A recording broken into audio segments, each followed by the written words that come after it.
they basically had to like drag me off, and then they called security.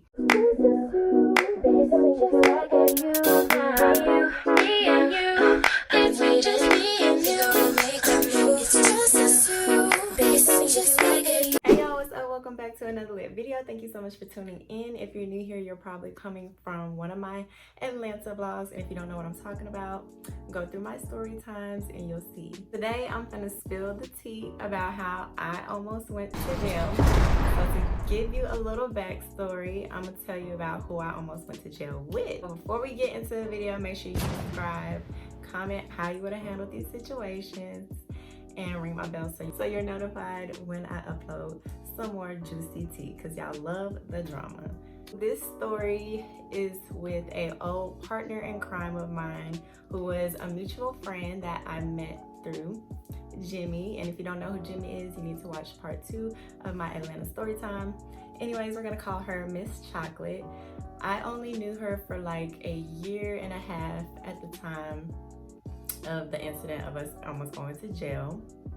A backstory on her, she's really cool, laid back. I'm calling her Ms.Chocolate because she was dark skinned and just so beautiful. I loved her skin, but she always kind of talked about white people wanting to be black a lot, and I'm mixed, so that was kind of always in the back of my head, like, why are you always, every time I'm talking to you, bringing up race and talking about how white people want to be black and they tan and stuff, knowing that I tan.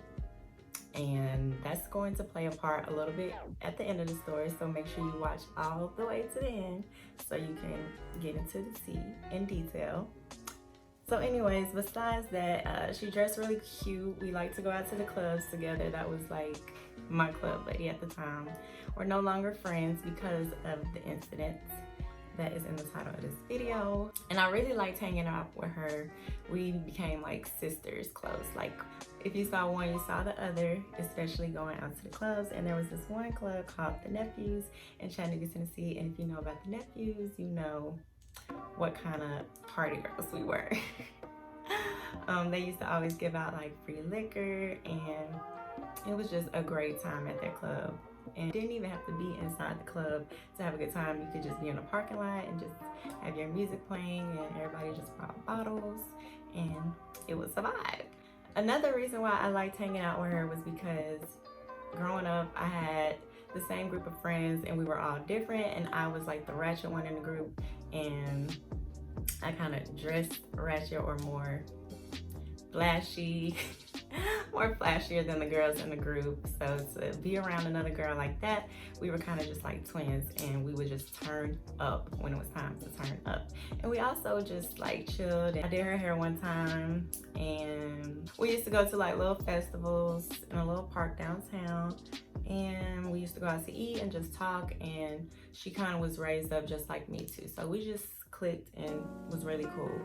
So one of these nights that we got ready to go out, it was regular. She was like, what am I finna wear? And I asked what was she gonna wear, so we kind of look alike. I think I had on some white, yes, I know what I had on because that was my first pair of American Eagle white jeans, and they got so freaking dirty because I got so freaking drunk, and I was outside. Oh my gosh, this story is crazy. But yeah, this was a little while ago. So this is just like a lesson. I had on some white jeans and a multicolored long sleeve snakeskin shirt. And it was like at least hard, and you had to button it. If you know, you know. And that's gonna be like a key part later in the story also. So make sure you keep listening. And I think she wore some jeans too and some heels, and we both wore heels all the time every time we go out. Stilettos, pumps in the club, period. But anyways, she was cute, we was looking cute, and we were going to this club called Southside, and it was lit that night. They had to open both of their entrances, which I never witnessed them doing any of the times that I ever went to that club, and I visited there frequently. And this is all like before COVID too, so keep that in mind. So we had to wait in line for a while until I got up to the front of the line. She tried to use me like she always did and was like, try to finesse us to the front of the line. And I did. And we didn't have to pay as much as everybody else. It was like $25 and we just paid like 20, which is nothing, but still. So we get into the club, we piped, made our entrance, period. And yeah, the club was cool after that. So we didn't want to go home. It was probably like 1 o'clock. No. Let me rewind. I got kicked out the club that night. I had got super drunk. I feel like somebody had put something in my cup because I only had 1 drink. And it was the blue, what is it? Yeah, a blue MFR. But those are some powerful drinks too. But still, I could hold my liquor real good back then. I don't be drinking that much now because I don't be going out that much. But yeah, I had 1 drink in the club and it was really crowded in the club that night. And I have danced on the stage before once I got lit. So I was like, I'm gonna get on stage with the other people because it was like people all lined up. So I thought it was cool. So I get up on the stage and my friends recorded me, whatever, Ms.Chocolate. I'm telling her to come up. She got up on the stage too. And they told us to get off, but I still stayed up on the stage. I was a little lit. But yeah, I still stayed on the stage and was dancing and they basically had to like drag me off and then they called security. And then they escorted us out the club. And I was like, y'all didn't want to see a bad bitch shine type shit. I don't even remember. I was just so ghetto. So ghetto. And we left the club and we went to the Nephews. And that is just a ratchet club, but it's super lit. And it's a vibe because everybody is from that neighborhood. You usually goes to that club and then they kind of invite their friends to go down there or whatever. But yeah, it was kind of a gang club too. We got a lot of free drinks because they would have like events, but not really. It would just be like, we're gonna go to the club and celebrate people's birthdays and stuff. So they would have like big bottles of Hennessy and just pour up everybody some shots in the club and we would get free food, etc. So then we having a good time and this guy starts talking to Ms.Chocolate and I just am minding my business, drinking my little drink on my phone, on Instagram, whatever. And I think I had found one of my friends. Yeah, I think that was the night that I saw my boyfriend cousin in the club. So we was just talking while she was talking to her little friend. And then the friend invites us to go onto this little party bus that they put up to the club in. It was literally stripping poles and lights and everything on that party bus. And they had a couple other girls on there too, so I didn't really want to go. I was ready to go home, but she had rode with me to the club, so I was kind of obligated to make sure she was safe for one, and she asked me to go onto the party bus with her, so I did. And we didn't even really go nowhere. We just really went around the block and came back because I was like, I need to go back home. I'm pretty tired. Think I'll go home now.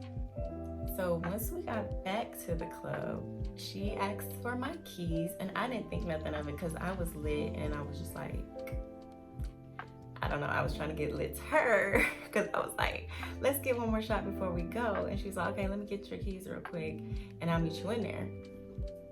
Child, come to find out, after I get my shot, I was just chilling and talking to my boyfriend cousin again because we wasn't going that long and she was still there or whatever, so yeah. And she gets my keys to go have sex in my freaking car and I have dark tint on my windows, so she thought it was okay. And it was very late at night and I didn't even know that part of the story until after the fact, like the next day. So that was kind of super betrayal and super nasty because you didn't even ask to do that, and I don't know that dude and I don't want nobody having sex in my car. Period. That's just no. She comes and gets me at the club after she's done and she was like racing or whatever. She's like, I'll just drive. And I was like, okay, what's wrong? She's like, just get in the car. And she pulls off really fast and then right as she does that, it's police lights behind us. And I was like, oh my freaking gosh, after all these times I go out, I never get pulled over. And this is my freaking car and you drive in my car. She's like, it's okay. We get pulled over. It was 2 policemen. They came up to her side and I was like, it's okay, I'm the driver or whatever. I mean, this is my car. Let me get my insurance and stuff. And they was just telling me to shut up. and he told me to shut my fat ass up. And I was like, shut up. But I didn't have no attitude or whatever. I was just like, I just need to show you my ID and stuff. This is my car. And it was like, ma'am, if you don't shut up, you're gonna go to jail. So I shut my little ass up. What did you do then? I shut my fat ass up. They make her get out the car and do a DUI test, and she fails it. And that's when I start getting scared, because I'm like, I don't want to go to jail. I've never been to jail. Like, or is she gonna go to jail because she's driving my car? Like, I've never been in a situation like that. I always just get warnings when I get pulled over, really. But yeah, so that's when I start saying, this is my car. Like, why are you not testing me or whatever? And they told me to shut up again, and they gave her another DUI test, I guess, like made her walk again. I don't know how they let us drive away, but she failed both of those DUI tests. And it was just like, I need to get in the driver's side and take us home. So I did, and they followed us to the stop sign or whatever, and that was that. So she's going off on me the whole ride home, because I was dropping her off at home, and she stayed like 10 minutes away from me and like 20 minutes away from the club. And she was like, I could have went to jail. I would have lost my job if it wasn't for you, la, la, la. I'm like, what are you talking about? You were the one that was driving. You didn't have to pull off like that. And she's like, I was trying to tell you to go, whatever, la, la, la. And I could have went to jail. I'm like, that's your fault for being drunk driving. Like, I don't know what to say. I never get pulled over. And she's just like, shut up. Don't talk to me for the rest of the ride. Just take me home. Y'all, me and these incidences with these drunk ass bitches. But I'm a nice person, and I love my friends like family, so I let some things go over my head. So I just felt like after this incident, we would have been friends again after this little argument. It was our first argument too. And we only knew each other for like a year, but we were so close. So I was just like, okay, I'll shut up and I'll take her home, and we'll talk about this tomorrow. So I drop her off, she slams my door, and I was like, okay. And then I just go home. But as I'm backing out, I did hit her mailbox, and I had messed up my passenger mirror. It was hanging off for like a month, and it was in a couple of my vlogs. So if you go back and look at my old vlogs, if you're an Inspector Gadget, you might catch that. But yeah, that's my story about how I almost went to jail. I don't know if it was as juicy as you thought, but also after that incident, the reason why we're not friends is because the next day she goes to the group chat, and the group chat was like us with our other girlfriends out of our group. She went to the group chat and was like, y'all friend be getting too drunk, la la la, and said some stuff. And I was like, why would you come to the group chat and say that and not say that to me? Why wouldn't you tell me what I did while I was drunk and how you felt about it? That don't make no sense. So that's just her being extra shady and trying to throw me under the bus, which I'm not with. Like, how can you trust a person like that? Because if she's saying that to a group in front of your face, imagine what she's saying behind your back. You feel me? And that's how I felt on that. I expressed that to her, and she was like, she really don't care to be my friend anymore. And I was like, okay, cool, me either. So we're no longer friends. I wish the best for Ms.Chocolate, but I do miss her at times. But yeah, she was my single friend who always wanted to turn up and stuff, and I couldn't every time. So I kind of felt like a bad friend because I was saying no so much, but still, she wasn't a good friend really at the end of the day. How she became and was being extra shady, trying to throw me under the bus, and did that in my freaking car, etc. The reason why I told y'all to remember about my leotard snap top is because in between the clubs, because my mom lived close to the nephew's club. So from the south side to the nephew's, we had to go to the bathroom and eat a little bit or whatever. So my mom made her a taco and stuff like family, and had to have help buttoning my leotard because it was so tight and I was super drunk, and I told her to button it and I didn't have nothing under it. So that was some trust right there that I was showing to her, and just showing the level of my comfortability with her and stuff like that. So I just wanted to express how much of a betrayal the shade is to me. Like, if you show me once what you about, I'm not gonna let you show me twice, period. If you like this video, make sure you give me a big thumbs up, comment down what you would have did and how you felt about this situation. Until next time, you guys, bye.